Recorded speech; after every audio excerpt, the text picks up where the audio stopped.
Bonsoir tout le monde, bonjour tout le monde. Je suis docteur Asma Amdouni, médecin généraliste marocaine, et puis je fais la comédie médicale en arabe. Je suis très intéressée par la culture du bien-être, le bonheur, tout ce qui est bon pour la santé psychique, physique, psychique, mentale et spirituelle. Donc, spirituel, c'est un plan, c'est un volet qui est méconnu par la majorité des gens. Et c'est quelque chose de très important. On peut pas, puisque nous avons une âme, donc il faut toujours veiller sur la nourriture, si vous voulez, l'alimentation de cette âme. Alors, j'ai choisi pour vous un sujet très important, c'est la relation coach-malade ou la relation traitant-malade. Pourquoi j'ai préféré parler de ce sujet? Parce que je vois en permanence des victimes de dépendance affective et vraiment c'est un sujet qui mérite plusieurs lives, plusieurs discussions, plusieurs débats. Pourquoi? Parce que nous en médecine, nous avons des limites, nous avons des conditions, nous avons des lois à respecter. Ok, nous avons notre déontologie, nous les médecins, on est comme les militaires, pourquoi? Parce que si on dépasse nos limites, on va nuire à la santé des gens, voyez? Donc malheureusement, nous avons tous connu un fléau de coaching de partout qui malheureusement n'est pas bien structuré. Pourquoi n'est pas bien structuré? Parce qu'on voit des gens qui ont un diplôme. Bon, je ne ridiculise pas les gens, mais j'aimerais que tous les coachs sachent qu'un médecin psychiatre, c'est une personne qui a eu son bac avec de très bonnes notes. C'est une personne qui a passé le concours de médecine. Un psychiatre, c'est quelqu'un qui a fait la médecine générale pendant 8 ans. Et elle a réussi ses examens, ses épreuves cliniques, sa soutenance, tout ce que vous voulez. Et par la suite, elle a passé un autre concours de spécialité. Il a réussi son concours, il a été bien classé pour choisir la spécialité de psychiatre. Et après s'être admis pour étudier la spécialité, il a passé plus de 5 ans pour devenir un médecin psychiatre, c'est-à-dire 13 ans, bac plus 13. Alors, toi, mon cher coach, vous avez étudié le coaching pendant 6 mois, à distance, que les week-ends. Le e-learning, on le connaît très bien, ça ne remplace pas les cours magistraux, ça ne remplace pas le contact direct, vous ne pouvez pas, vous êtes incapable de traiter un malade si vous avez eu un diplôme de 6 mois. Parce qu'un médecin psychiatre, c'est quelqu'un, moi j'ai passé le stage de psychiatrie, je vous avoue que c'est très difficile, c'est très pénible, c'est pas facile du tout de réussir les stages de psychiatrie. Parce qu'il faut interroger les patients tous les jours, il faut interroger la famille, il faut étudier, il faut beaucoup de choses, il faut voir le bilan, il faut assister à des réunions de très haut niveau avec des seniors, avec des professeurs de psychiatrie. Il faut assister à plusieurs événements vraiment très très techniques et très difficiles et qui nécessitent un bagage médical vraiment très très très détaillé et très très difficile, ok? Et à ce moment-là, au moment où le psychiatre décroche son diplôme de psychiatrie, c'est là où commence le travail, où commence la formation continue. Donc c'est pas n'importe qui. Par contre, toi, un coach qui a passé un stage, une formation de 6 mois à distance, bon, logiquement, il ne faut jamais comparer l'incomparable. Donc nous, moi en tant que médecin généraliste, c'est-à-dire médecin de prévention, il faut que je partage avec vous vos victimes, les cas de vos victimes. Première erreur, premier problème, premier pour moi crime, si vous voulez, c'est ne pas respecter l'intimité des malades. Alors il y a un commentaire, personne une personne qui n'a pas de diplôme n'a pas le droit de parler. Désolé, je n'ai pas la langue. Non, non, c'est pas grave. Vous avez dit qu'une personne qui n'a pas un diplôme n'a pas le droit d'interroger un malade psychique ou mental. Vous avez parfaitement raison. Je me rappelle très bien de vous, monsieur. Vous m'avez dévoilé pendant un live antérieurement que vous avez été victime d'une femme qui a je sais pas moi, qui a fait un petit sorte de tâche avec vous. Vous avez dévoilé vos secrets, vous avez regretté. Alors permettez-moi de vous dire que vous n'êtes pas la seule personne qui a souffert de ça. Ok? Jusqu'à maintenant, je te jure que le mot coach pour moi est un mot élastique non identifié. Alors aujourd'hui, je vais partager avec vous les catastrophes du coaching. Ok? Alors les catastrophes du coaching, c'est quand vous parlez avec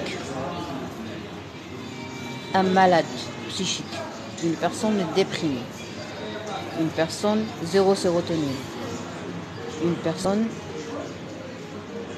تحية كبيرة عن الناس زوينة القرى في الجنوب المغربي الله يسلمك ويحفظك ويسعدك ويسعدك شكرا بارك الله فيكم.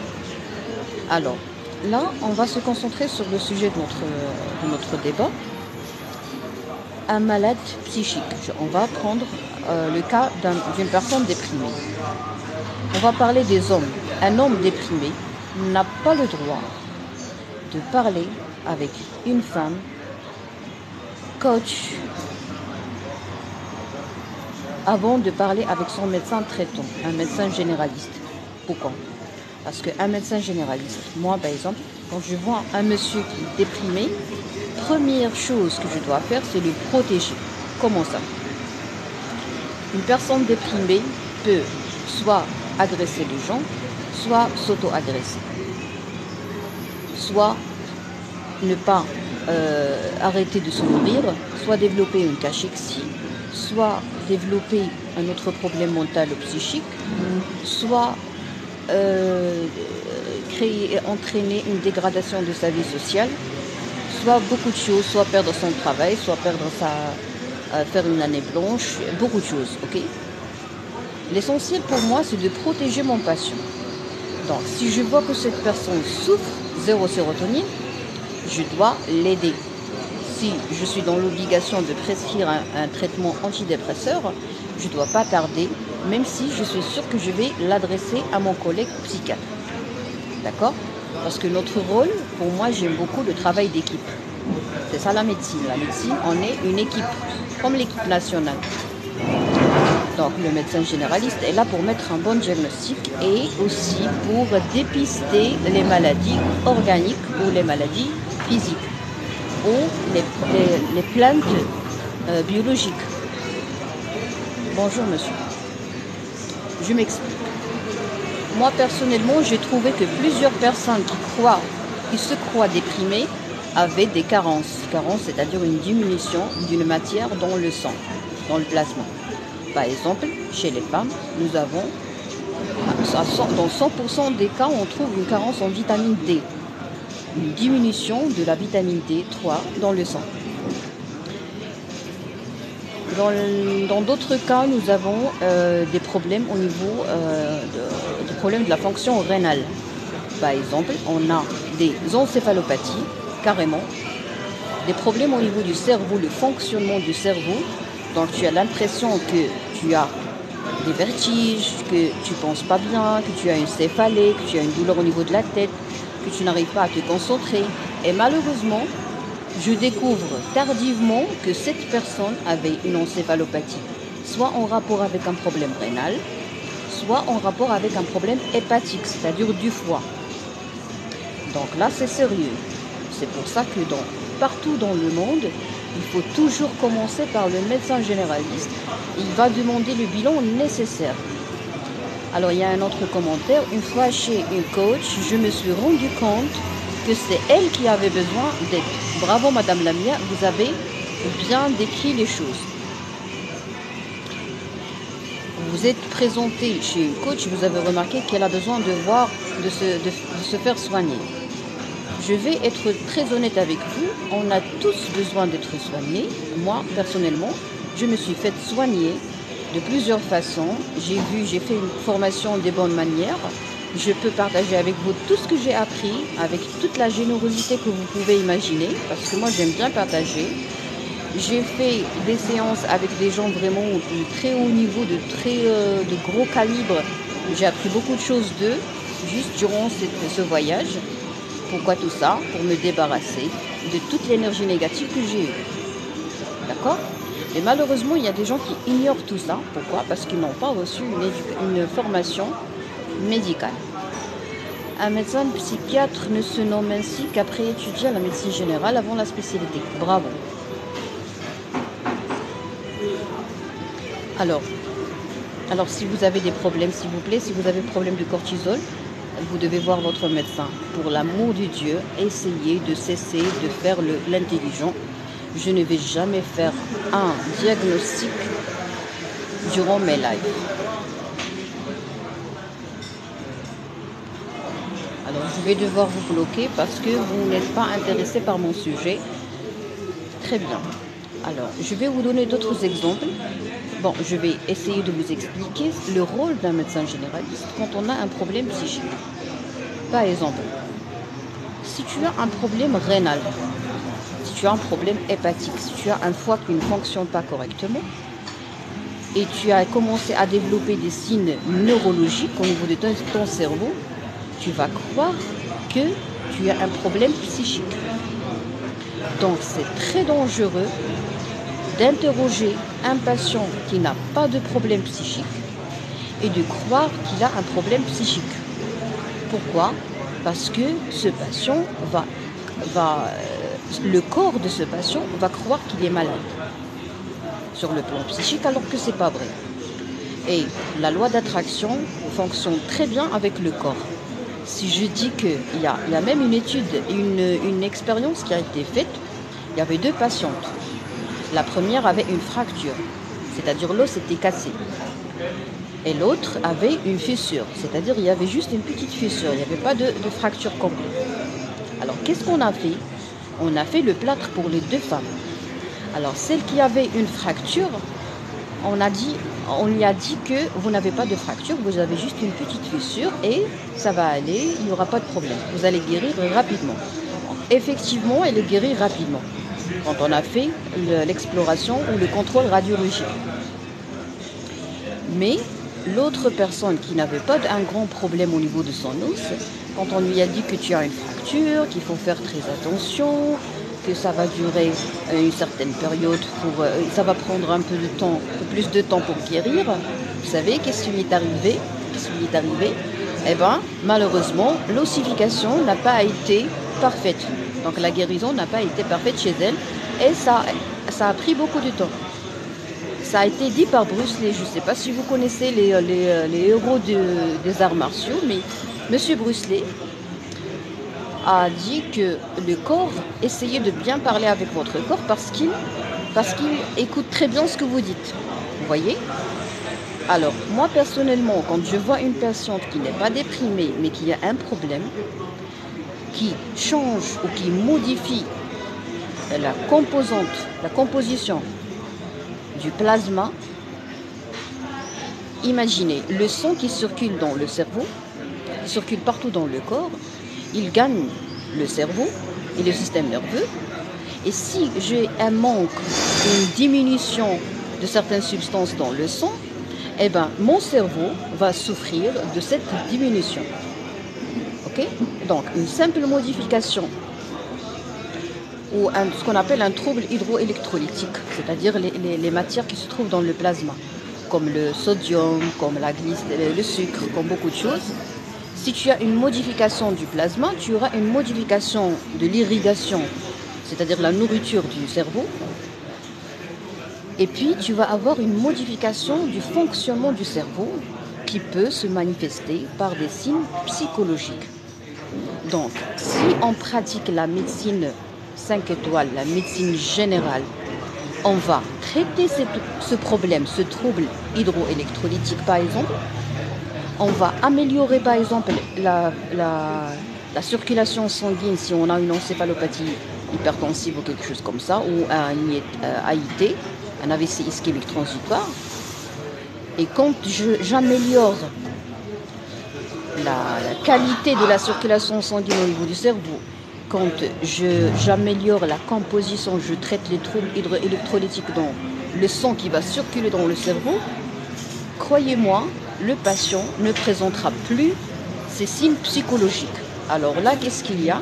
Il y a un bon diagnostic et précoce. Donc le fait de partir chez un psychiatre, bon, le psychiatre déjà c'est bien parce qu'il a été médecin généraliste, donc il va pouvoir demander, il a tout le droit de demander un bilan, d'examiner le patient. Le psychologue par contre, il n'a pas le droit de toucher votre corps. Pourquoi? Parce qu'il n'a jamais été médecin. Le coach n'a pas le droit de toucher votre corps parce qu'il n'a jamais été médecin. Alors là, qu'est-ce qu'on découvre? On découvre que malheureusement, les gens qui n'ont pas de chance vont chez le psychologue et chez le coach. Et au lieu de mettre le diagnostic d'un problème organique ou physique, ils vont perdre beaucoup de temps. Et c'est vrai qu'ils vont s'améliorer parce que, c'est sûr qu'ils vont s'améliorer parce que ce sentiment de se sentir à l'aise, zen, va améliorer votre appétit, va améliorer votre volonté de faire le sexe, votre volonté de faire du sport, votre volonté de voyager. Vous voyez? Bonsoir, madame. Vous voyez? Donc, il y aura toujours une amélioration. Mais cette amélioration, qu'est-ce qu'elle va faire? Elle va camoufler. C'est-à-dire, elle va cacher le vrai problème. Donc, c'est comme si vous avez, par exemple, un parfum Chanel, ok? Et un faux parfum Chanel. Le vrai parfum Chanel, c'est de partir chez un médecin généraliste et avoir un cahier de santé et faire le bilan nécessaire et le diagnostic. Good live, merci beaucoup. Le faux parfum Chanel, bonsoir docteur, mes respects, merci, c'est gentil. Le faux parfum Chanel, c'est d'essayer de croire et de faire croire aux gens qu'ils ont un problème psychologique sans explorer les organes nobles comme le foie, comme le rein, comme les reins, comme le poumon. Pourquoi le poumon? Parce que il y a un élément très important qui est l'oxygénation des cellules nerveuses. Alors aujourd'hui, je vais vous parler de qu'est-ce qui se passe au niveau des cellules nerveuses. Je pense que j'ai sauté quelques commentaires pour ne pas me déconcentrer, pour ne pas perdre le fil, pardon. Vu le nombre petit des médecins, psy, le coach remplit le vide et travaille avec les moyens qu'il a. Ben, c'est ça le vrai Chanel et le faux Chanel. On ne fait pas le dépannage. Le coach ne fait pas le dépannage. Ce n'est pas un système D. Ce n'est pas un moyen de bord. Non. Le coach, c'est quelqu'un qui doit aimer son travail et ne pas dépasser ses limites. C'est-à-dire, si tu veux traiter quelqu'un, essaie de savoir, essaie de chercher, essaie d'étudier, essaie de savoir que on ne fait pas un travail après avoir étudié quelque chose pendant 6 mois. C'est pas suffisant du tout. C'est comme le diététicien. Une autre fois, la prochaine fois ou une autre fois, j'ai pas programmé la diététique, on va parler des faux diététiciens et des vrais diététiciens. D'accord? Donc, un coach, s'il s'acharne à travailler avec un manipulateur pervers narcissique, elle va nuire à sa santé lui-même. Parce que 6 mois de formation, et c'est impossible de vous protéger d'un pervers narcissique si vous n'étudiez pas la déontologie, c'est-à-dire comment il faut être. Il y a un savoir-faire et un savoir-être. Et c'est ça le sujet principal de notre live, c'est la relation coach-malade. Je vais vous donner un exemple. Chez nous, les médecins, il est strictement interdit. Il est strictement interdit d'établir, de fonder une relation d'amour avec nos patients. Tu es mon patient, tu ne seras jamais mon mari. Tu es mon patient, tu ne seras jamais mon copain. Tu es mon patient, je ne dois pas te provoquer. Je dois te respecter. On a des limites. Malheureusement, je vois les victimes des coachs.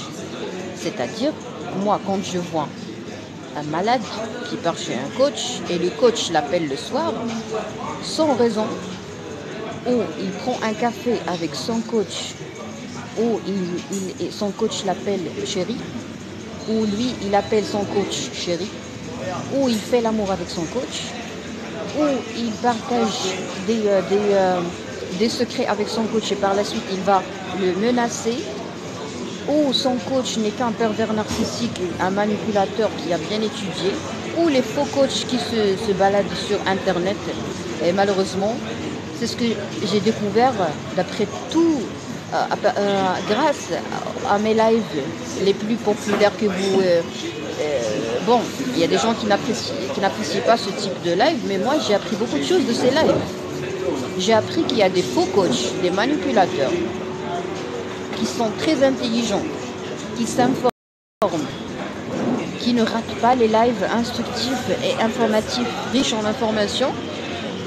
Et quand ils apprennent beaucoup de choses, ils déploient tout ça pour manipuler les gens. Et ça, c'est interdit. Il faut respecter et protéger le malade.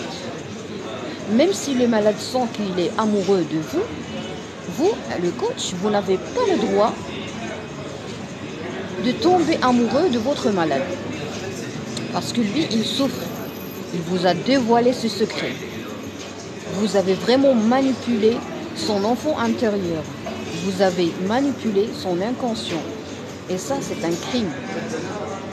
Parce que si quelqu'un touche mon enfant intérieur, c'est-à-dire que c'est quelqu'un qui a eu la télécommande. Est-ce que vous comprenez ce que je suis en train de dire?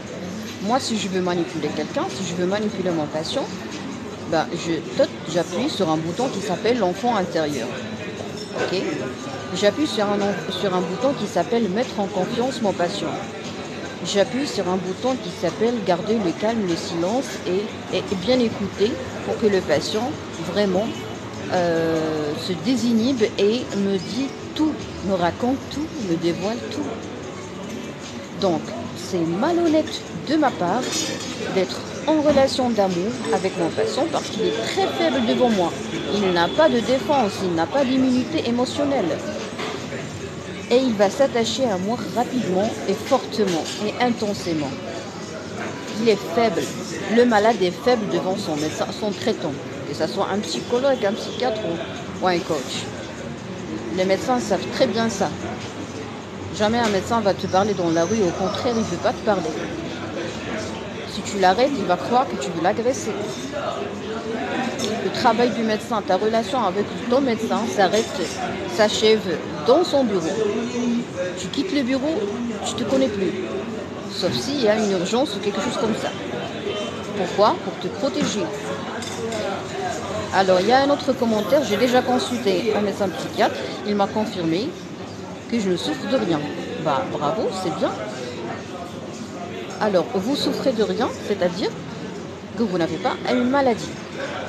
Mais si vous voulez travailler sur votre personnalité, si vous voulez travailler sur votre enfant intérieur, si vous voulez faire de l'hypnose, si vous voulez nettoyer votre inconscient, vous pouvez très bien demander gentiment au monsieur ou au médecin, psychiatre, est-ce que vous faites la psychothérapie?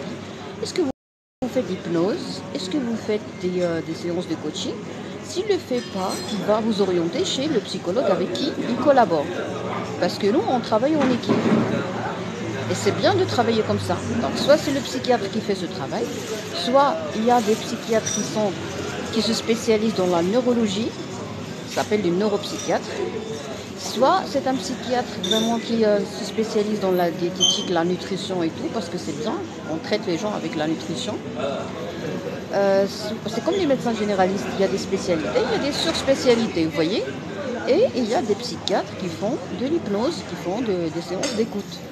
Ben sinon, ils vous confient, ils délèguent tout ça à un psychologue, vous voyez.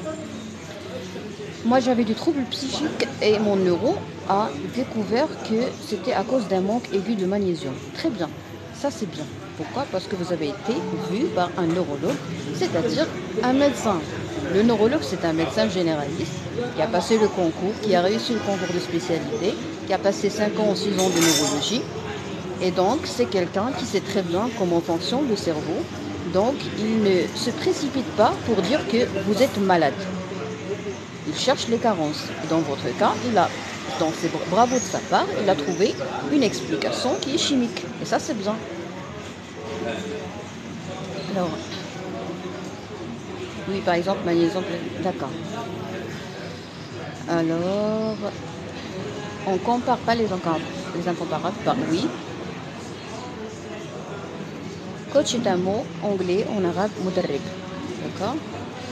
Merci docteur, vous nous apprenez beaucoup de choses, je vous en prie, c'est dit. Pourquoi les psychologues disent patient et pas client? Ça, c'est important. Alors, un client, c'est-à-dire qu'on fait du commerce. En médecine, le malade n'est pas une marchandise. C'est pour ça que moi, quand j'étais petite, c'est comme si j'ai 60 ans. Moi, quand j'étais, comme on dit les professeurs, ils disent vous êtes des embryons en médecine. Quand j'étais embryon en médecine, quand je passais des stages et tout, on nous a appris à dire patient. On dit jamais client. On dit patient. Parce que le patient, c'est quelqu'un qui mérite toute notre abnégation, si vous voulez, toute notre foi, toute notre vigilance. Et on doit vraiment s'investir avec nos émotions, notre cœur et beaucoup de choses. Et on doit même sacrifier pour que le patient soit à l'aise. C'est-à-dire, si tu es mis dans une situation de dilemme, il faut toujours choisir le bien-être et l'inconfort et le confort du patient. Vous voyez? Le patient, c'est quelque chose de très cher, de très précieux. Le client est un roi, oui, certes. Mais le client, c'est quelqu'un avec qui je pratique du commerce. Et d'ailleurs, les médecins, je pense que les avocats également, n'ont pas de RC, n'ont pas de registre de commerce. Pourquoi? Parce qu'on ne fait pas du commerce. Salam docteur Nourtina, merci. Est-ce qu'il y a un métier qui s'appelle officiellement coach? Je ne sais pas, je préfère ne pas parler de ça.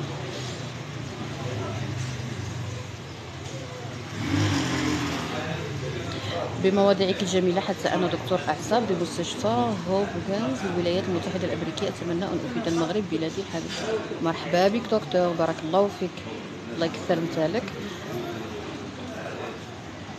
Je pense qu'il y a un médecin neurologue marocain aux États-Unis qui est là dans mon live. Bon, ça fait plaisir. You're welcome, sir. Et puis qui a vraiment envie d'aider les Marocains, les jeunes et toute personne qui a besoin de profiter il veut bien faire profiter les gens de son expérience. C'est très gentil de sa part. شكرا دكتور، بارك الله فيك، وتحية لجميع الدكاترة المغاربة اللي كاينين في الولايات المتحدة الأمريكية والناس كامل. Très bien. Alors là, on va aller petit à petit. Okay. Premièrement, avant de traiter, il faut protéger. Comment est-ce que je peux protéger mon patient?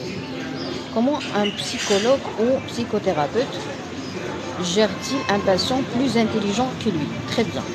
Alors, quand le patient est plus intelligent, il y a deux choses. Soit que c'est un manipulateur, pervers narcissique. Donc, un manipulateur pervers narcissique ne va jamais guérir. Pourquoi? Parce que le manipulateur n'a pas de logique. Alors, le psychologue, quand il voit quelqu'un qui est plus intelligent que lui, il va comprendre, peut-être qu'il a compris qu'il s'agit d'un pervers narcissique et il ne veut plus le traiter. Il veut se débarrasser de ce patient. D'accord? Ça, je l'ai vu dans plusieurs documentaires et plusieurs vidéos aux États-Unis, en France et au Canada, où le psychologue dit que vraiment, quand on reçoit un manipulateur pervers narcissique, on ne va pas le traiter, il ne sera jamais guéri, il ne sera jamais traité. Pourquoi? Parce qu'il est très intelligent, et parce qu'il n'a pas de logique, et parce qu'il ment. Alors, pourquoi il ne faut pas mentir à un psychologue? Parce que quand le psychologue découvre que vous êtes en train de mentir, Au début, il va essayer de mettre un diagnostic pour savoir pourquoi vous êtes en train de mentir. Donc, soit que vous avez peur de quelque chose, soit que vous avez besoin de plusieurs séances pour vous débarrasser de cette peur, soit que vous avez besoin de plusieurs séances pour qu'il comprenne très bien votre diagnostic, il n'a pas encore mis un diagnostic terminal, final, soit qu'il a découvert que vous êtes en train de jouer et il veut arrêter, il veut se débarrasser de son patient. Une fois le psychologue te dit tu es plus intelligent que moi, c'est-à-dire qu'il a découvert que tu es en train de le manipuler. Alors ça, c'est une éventualité. Mais sinon, dans d'autres cas, chaque psychologue a sa façon de gérer les choses. Je ne sais pas, il y a des fois où le psychologue est face à quelqu'un qui a un problème de confiance en soi, face à quelqu'un qui a... le psychologue a besoin de booster la confiance en soi de l'autre, il peut très bien gonfler son ego, il peut très bien lui dire tu es plus intelligent que moi, tu es tranquille, tu n'as pas besoin de moi. Mais il faut toujours garder dans la tête que le psychologue a découvert qu'il a été manipulé par le patient. Alors, c'est là où le psychologue, le coach, le psychologue est déjà protégé. C'est là où le coach risque de payer les pots cassés. Un coach qui ne connaît pas les moyens pour garder ses limites et imposer le respect et garder vraiment une ligne rouge entre lui et le patient, va vraiment payer ça trop cher. Je m'explique. Pourquoi il ne faut pas avoir une relation d'amour avec son coach ou avec son psychologue? Pour protéger le patient et pour se protéger. Protéger le patient, c'est-à-dire le patient va tomber amoureux profondément et il risque de tuer son psychologue ou son coach. Parce que, imaginons que je suis un coach, ok? Si je ne garde pas les limites, si je ne respecte pas mes limites avec mon patient, il risque de tomber amoureux de moi. Donc, dès le départ, il faut rappeler les limites. Il ne faut pas discuter le soir, sauf en cas d'urgence. Bon, ça c'est le psychiatre en général qui fait ça. Il ne faut pas partager de ce qui est intime. Il ne faut pas que le psychologue ou le coach partage ses informations, ses secrets familiaux, ses secrets professionnels, beaucoup de choses avec les gens. Mais quand le patient est un manipulateur, il peut faire souffrir son coach en essayant d'extraire le maximum possible d'informations. Il y a des malades, il y a des patients qui sont très curieux. Donc moi par exemple, il y a une patiente qui m'a déjà posé une question intime. Elle m'a dit, est-ce que tu es mariée? Alors moi, je n'ai pas répondu à sa question. Pourquoi? Parce que ce n'est pas son droit. Moi, je traite en permanence les manipulateurs. Je sais que ce sont des manipulateurs. Je sais qu'ils sont très intelligents, mais je les bloque. Que ce soit femme ou homme. Alors le coach et le psychologue sont obligés de bloquer les patients manipulateurs. Ils ne traitent pas les manipulateurs. Ils ne doivent pas prendre un café avec un manipulateur. Ils ne doivent pas serrer ou embrasser leur patient. Parce que sinon, le patient va tomber amoureux de sa coach ou de sa psychologue. Et là, c'est une catastrophe. Pourquoi c'est une catastrophe? Parce qu'il va sentir que jamais il sera compris, jamais il trouvera la femme qui va le comprendre, parce qu'il va comparer toutes les femmes et ses ex avec cette psychologue qui a passé toute sa vie à étudier et à comprendre comment fonctionne le cerveau, comment fonctionnent les relations, comment je peux réussir ma relation, comment je peux manipuler les gens et tout, vous voyez. Donc le patient va se dire, moi je veux cette psychologue. Il devient comme des fous, il devient comme des taureaux. Ok?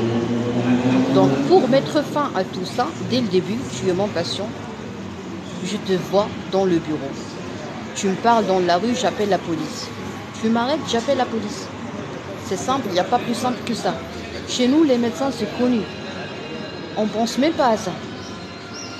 On a appris à la faculté de médecine que le patient restera toujours un patient. On nous a appris, docteur, futur docteur, vous n'avez pas le droit d'aimer, vous n'avez pas le droit de vous marier avec le patient. Vous n'avez pas le droit de traiter votre famille. Moi, je ne traite pas ma famille, je l'oriente à un collègue, un professeur, un confrère. C'est simple. Chez nous, les médecins, c'est simple. Mais chez les gens qui sont têtus, ils croient que c'est... Si j'ai bien travaillé sur ma personnalité, je peux développer une amitié avec mon malade parce que je suis coach, parce que je suis expérimentée, parce que je suis certifiée, parce que je suis machin. Ça, c'est du n'importe quoi. Un malade, c'est un malade. Un traitant, c'est un traitant. Alors là, on a parlé de comment je peux protéger mon patient pour qu'il ne tombe pas amoureux de moi. Très bien. Alors là, je vais vous montrer comment il faut se protéger du patient. Une coach qui a bénéficié d'une formation qui n'a pas dépassé 6 mois à distance et qui se croit capable de traiter un manipulateur pervers narcissique ou un déprimé, elle peut très bien recevoir un patient déprimé et ce patient peut très bien incarner le rôle de victime et elle va vraiment exprimer toute l'empathie que vous pouvez imaginer et elle va vraiment souffrir à sa place. Et si cette coach n'a une membrane interpersonnelle très perméable, elle va vraiment souffrir à sa place. Et ce n'est pas un déprimé, c'est juste un manipulateur qui fait du victimisme. Et par la suite, elle risque de l'aimer. Parce qu'un pervers narcissique, c'est un séducteur. Il est très séduisant. Alors si la psychologue si la coach tombe sous le charme de la séduction d'un pervers narcissique, elle est foutue. La guérison n'est pas garantie. C'est du n'importe quoi. Parce que le patient va guérir rapidement et elle va s'attacher à son patient et elle va tout donner. Et le jour où le patient va lui dire « je suis guéri, je veux reprendre avec ma femme, je ne veux plus divorcer ma femme ou je veux revenir à mon ex », la coach va souffrir. Il va le manipuler parce qu'il a tous les codes. Il faut être honnête avec le patient. Le patient nous dévoile les codes. Chaque personne a ses codes. Nous, en islam, normalement, quand on a un problème, on ne part pas pleurnicher devant les gens, on ne raconte pas aux gens. On raconte soit au médecin, soit au Dieu. Pourquoi? Pour ne pas donner les codes. Avec un professionnel de santé, tu donnes tout. Donc, tu es facilement manipulable. Et si le coach ne met pas des limites, n'impose pas des limites, vraiment, il risque lui aussi d'être manipulé par un pervers narcissique. Est-ce que vous avez des questions? Est-ce que vous avez compris ce que je viens de dire?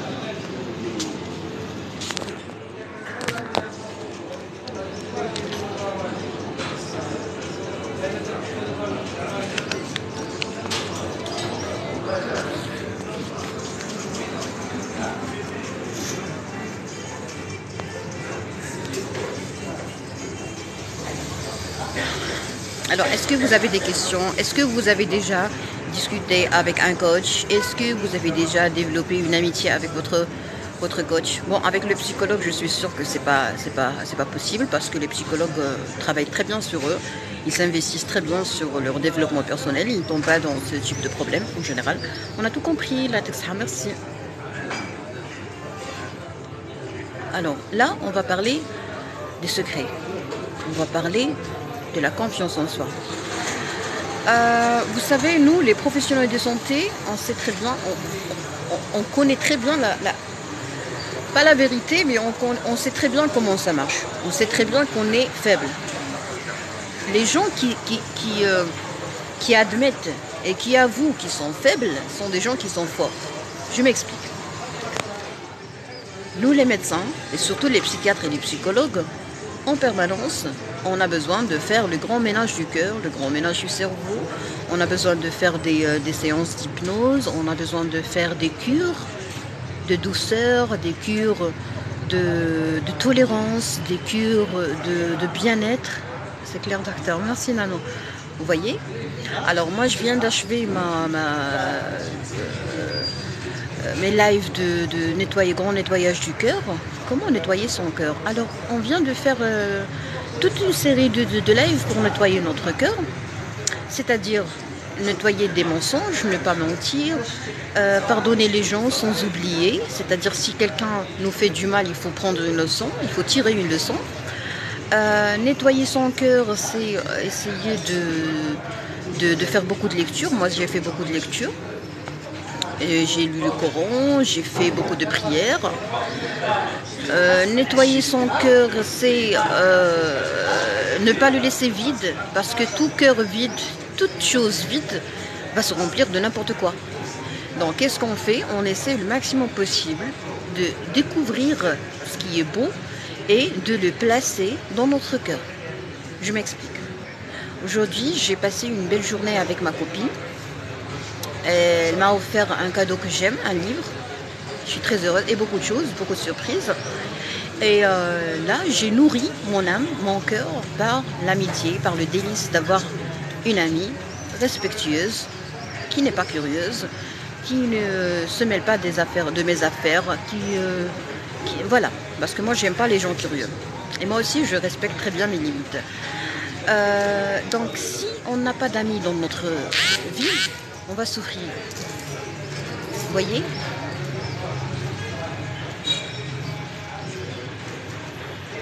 Alors, si on s'acharne et on s'investit, pardon, j'ai reçu un message. Si on s'investit dans le remplissage de mon cœur, de notre cœur par tout ce qui est bon et tout ce qui est utile, notre cœur ne sera pas vide.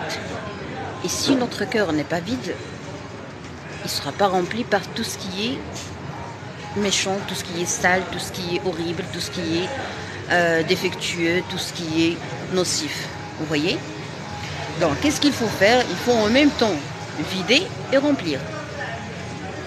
Et puis, il faut parler des gens toxiques. Les gens toxiques sont les manipulateurs. Il y a 3 types. J'ai vu ça dans une vidéo, vraiment j'ai apprécié.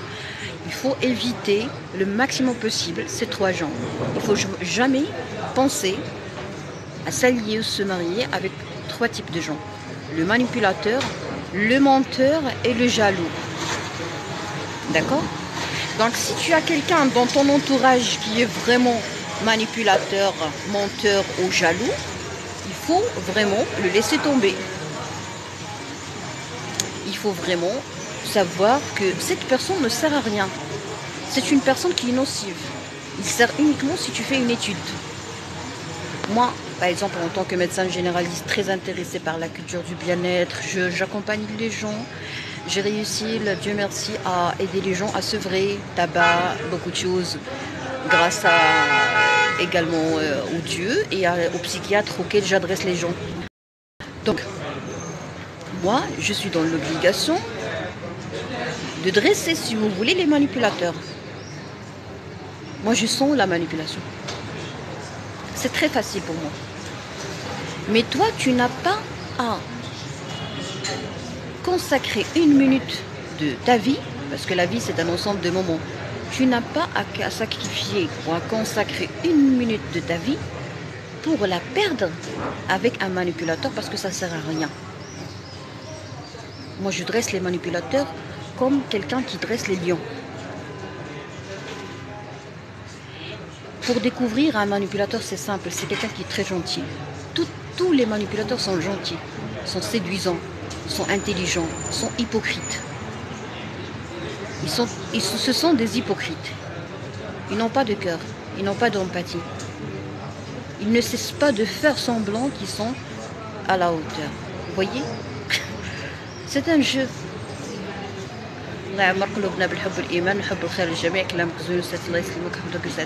Merci, c'est gentil.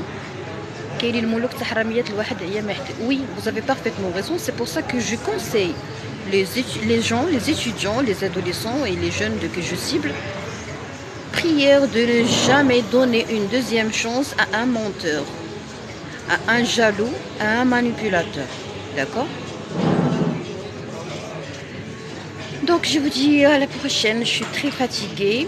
Si vous voulez voir des rediffusions de mes lives, que ce soit en arabe ou en français, je vous invite à découvrir ma chaîne YouTube Dr Asma Hamdouni.